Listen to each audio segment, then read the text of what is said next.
All right, what's going on, you guys? Making a reaction video to Sunday's game between the Commanders and the Giants. I should have made this video right after the game, but got a little busy with family and whatnot. But excuse me, glad to be making this kind of reaction video. I'm very excited. I'm glad that the Commanders were able to pick up the victory. As a Commanders fans, victories are hard to come by. It's never a fun game to watch with the Commanders. It's always stressful. It's always nail biting games, but we have to take it any way that we can. It was a hard fought game. A lot of negatives, a lot of mental mistakes. But at the end of the day, what counts is a W. Excuse me. And as a Commanders fan, you have to take the victories any way you can, and we just have to continue stacking up those W's. So at the end of the year, those W's that we got early on really come and can help us. So I want to speak about some of my takeaways, the good and the bad, who I thought stood out, who I didn't think stood out, and that I'll try to talk about a little bit about the JAHAN DOTSON train based off his performance yesterday in the Monday Night Football game. So, excuse me. I want to start off with the bad so I can get that out of the way. Bad, the defense, right off the bat, run defense, pass defense, really all around the defense was just bad, and it was against a struggling New York Giants offense, against Daniel Jones. I mean, for some reason, we always make him look like Joe Montana out there. Deron Payne and Jonathan Allen, very disappointed in those two players that, they just didn't show up. Jonathan Allen especially, I mean, this man talks a lot during the offseason, and so far, he has not showed up. I'm sure by the end of the year, he will stack up his stats, but he has not made the impactful plays. He is not Dexter Lawrence. He does not have that type of impact that Dexter Lawrence has for the Giants. He does not have the type of impact that Quentin Williams has for the Jets. Jarrett, I don't know his full name, from the Falcons. You saw him all over the field yesterday. Jalen Carter with the Eagles. The list goes on and on as far as interior defensive linemen who have made a bigger impact than Jonathan Allen so far. And the reason I single out Jonathan Allen more than Deron Payne is because Jonathan Allen, all he does is open his mouth about how bad the team is, and he has not really contributed to any of the impactful play. Pass defense, I mean, the defensive backs, I mean, they just continue to keep getting cooked. I mean, my God. I mean, what is going on with our defensive backs? I mean, we cannot say that we have one good, defensive back on the roster. I mean, St. Juice played okay. He also got burnt on a couple of underneath routes and some other routes by neighbors. He made that good play on, when he punched the ball out from Singletary.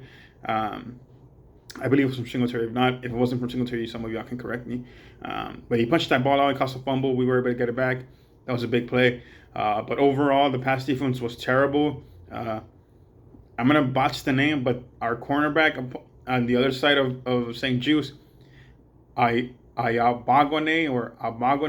I mean, my God, the man was just getting cooked and cooked and cooked. I mean, they were picking on him. The Giants just said, wherever Malik Neighbors lines up, if it's in Abagone, we're gonna get. It doesn't even they didn't even look for the other receivers to try to get the other receivers the ball. Everybody knew Malik Neighbors was getting the ball, and that's what they got it. So very, very disappointed in the defensive play. The only good thing that can be said, I mean, it really wasn't even on the defense. It was the fact that Gano, the kicker for the Giants, messed up his leg. Was that we were able to stop him on those 2-point conversions, which made the game a winnable game by the end. Bad, also some bads. The mental breakdowns and the lack of discipline by the offensive line and other players on the offensive side with the false starts and the illegal procedures, especially in the red zone. I mean, in the red zone, that's when you're supposed to cash in. That's where you're supposed to, optimize, your possessions. And it was those breakdowns that cost the team, 5 yards, and ultimately, it just disrupts the whole flow. It disrupts the game plan that you have going into the red zone, and it ultimately cost us points, cost us touchdowns. Also, I do want to note it's amazing to me that another bad added to my bad list. The the bad offensive play calling in the red zone. I mean, especially around the goal line. Like my God, like Cliff Kingsbury, you can't draw up a couple of plays that that get you in the end zone. You see all these other teams who are like their offensive coordinator. Oh, once we get to the goal line area, like we have these plays that create easy opportunities for us to score. And Cliff Kingsbury is nowhere to be found with good plays to get your team in the end zone. I mean, I know players are supposed to execute, but it's a two-way street. You're supposed to account for certain mistakes being made, and you're supposed to have plays ready or be able to draw plays on the spot that get your team where they need to be. So, offensive line, as far as mistakes, mental mistakes, offsides, illegal procedures, all that stuff. Benson also had one, I believe, bad. We need to clean that up next week or this upcoming week. We have the Bengals, and that's not going to be a cakewalk. And we need every possession to be good, and we need to be able to cash in on every opportunity that we have. Some of the good, I do want to speak about some of the good. Brian Robinson is a beast. I said it in one of my previous videos. Brian Robinson is a beast. He is a superstar in this league. I have him in my fantasy, so I was happy about that. We need to keep feeding him the ball. We need to keep finding ways to get him involved in the offense, not only running but passing. It's amazing to me that I think he said it is the first time that he gets 17 carries in a game, in an NFL game. We just need to keep feeding him the ball. I need to find ways for him to touch the ball. Good things are going to happen. Runs hard, knows where he needs to be, knows where the sticks are, knows where he needs to, how far he needs to push or how far he needs to reach out to get either to the goal line or the first down or wherever he needs to be.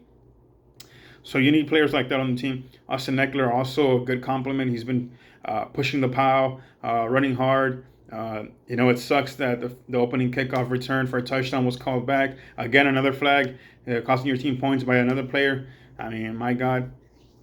But he's been doing good so far. McLaurin, he was okay. When you start seeing better performances, when you start seeing performances that are better than okay, but a lot of that has to be with Jaden Daniels, being a rookie, and it was only his second game. Some of the good, Zach Ertz, obviously a leader, a veteran, somebody who wants to win. Great play on that 50-50 ball, stripping it from the DB.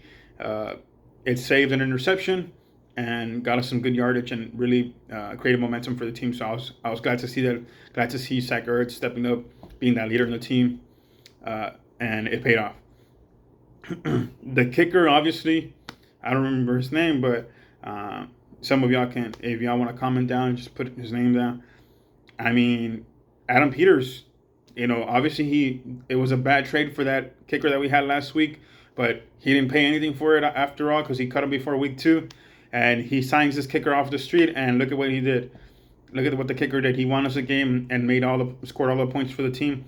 Perfect.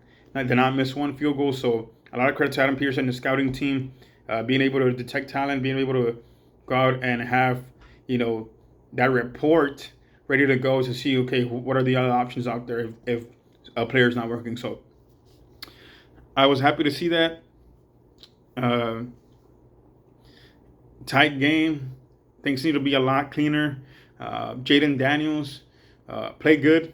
Played a lot better than the first week, and that's good to see. That's good to see improvement. That's what you want to see in your rookie quarterback and in your franchise quarterback.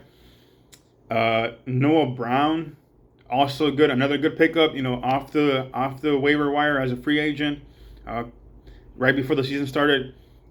Had a great catch. Had a very clutch catch. That where he dives for the ball. I don't foresee Jahan Dotson being able to do that. So very good pickup by the Commanders, and a good catch and good game by Noah Brown. Back to Jaden Daniels, just throughout in the game, you saw maturity, and some of the announcers or analysts were mentioning during the broadcast that after he took that hit where he got the wind knocked out of him or whatnot, he stopped running so much or wanting to run so much first. He was able to sit in the pocket, and you started to see those completions coming. And then great game-winning drive, ran the ball, also passed the ball, and he had that read option run to get us closer to the end zone, but also getting it closer for the field goal kicker. So overall, a great game. I wouldn't say great. I'm saying great because it kept me on the edge of my seat, which was like it's a good experience to have. Sometimes you don't want games to be boring or blowouts, stuff like that. So it was a great game, just because the emotions were high. It was a stressful situation, and it came down to the wire. I was jumping up and down after the kicker made it because, the story of the Commanders and Redskins is that you get in those moments to win the games and the kicker misses it, or something happens where it's like same old Redskins, but this one it really broke the mold, and hopefully it's a step forward to a winning mentality and performances. So I'm looking forward to the game against the Bengals. See what the Commanders are able to do. It's going to be tough, especially after seeing the Bengals perform against the Kansas City Chiefs. Burrow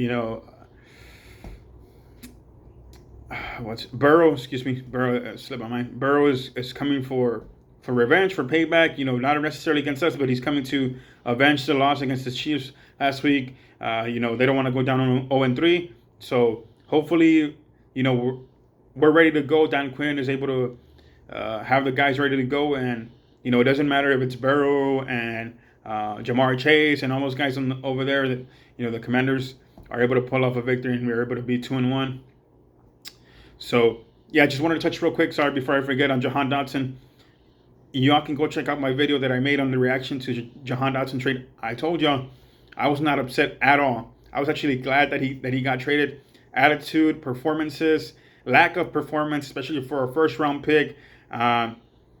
Everything that was being said, subtly or not so subtly by Dan Quinn and Brian Mitchell and everybody else, I was glad that he was traded, and I knew that he wasn't going to have that impact that everybody thought he was going to have just because he was a first-round pick. So I was happy with the trade, and Adam Peters looks pretty good right now. So obviously, Jahan has a lot of games to play with Jalen Hurts and stuff like that and grow that chemistry, but I was not upset at the trade, and I think as of right now, especially yesterday, Adam Peters was proven to be right. So, all right, y'all.